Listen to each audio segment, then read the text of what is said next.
మీరు ఒంటరిగా ఉన్నారా? ఈ కథ మిమ్మల్ని వణికించేస్తుంది. ఒక విద్యార్థి రాజు వదిలేసిన హాస్టల్లో తాత్కాలికంగా ఉండేందుకు వెళ్ళాడు.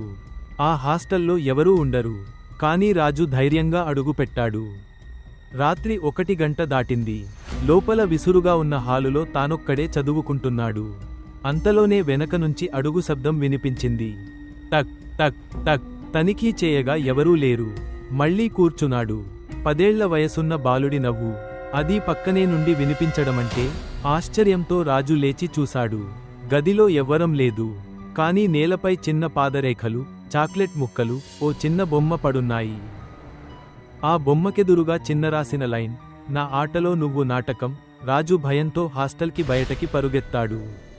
కానీ బయటకి వచ్చాక చూసేసరికి అతని నీడ ఇంకొకడుగా కదులుతోంది. ఇదే కదా చివరి అడుగు. అదే మొదటి పిలుపు. ఇలాంటి గగుర్పొడిచే కథల కోసం మా ఛానల్ని ఇప్పుడే సబ్స్క్రైబ్ చేయండి. మీ స్నేహితులతో పంచుకోండి.